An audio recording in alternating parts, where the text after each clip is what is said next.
Ողջույն սիրելի հետևորդներ, այսօր ուզում եմ ձեզ ցույց տալ խոր աշնանը ինչպես կարելի է չորացնել բիբարը, եթե դուք էլ ինձպես բիբար եք չորացրել, բայց որոշակի խոնավություն կա դրա մեջ եւ արդեն պետք է ժամանակն է տանել աղալու, բայց չգիտեք ինչ անեք, որ լիարժեք չորանա 1 օրվա կամ մի քանի ժամվա ընթացքում։ Ուրեմն մենք ինչ ենք արել, այսպես ասած կիրառել ենք մեր պատմական տատական մեթոդները։ Ահա, թոնիրը վառել ենք, թողել ենք բավականին թոնիրը կրակը նստել է, այնպես որ ձեռքս կարելի լինի մեջը պահել։ Հետո դրա վրա դրել ենք թիթեղ, եւ թիթեղի վրա արդեն լցրել ենք մեր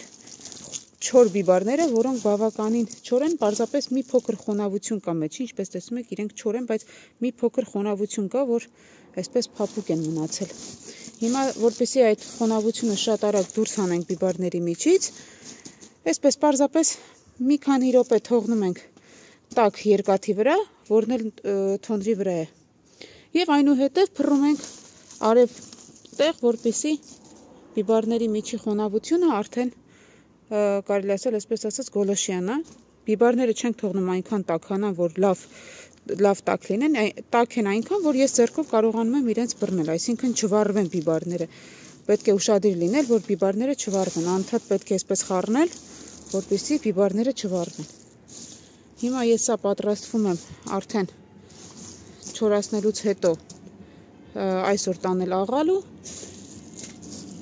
Գուցե երկրորդ մաս նկարեմ սրան, թե ինչպես են ջաղացում բիբարը աղում, մեծ ջաղացներում, չգիտեմ տեսել եք նման բան թե չէ, ես ամեն տարի տանում եմ մեծ ջաղացներում բիբարը աղալու։ Եթե հնարավոր լինի, արդեն տեսանյութի երկրորդ մասով ցույց կտամ, թե ինչպես են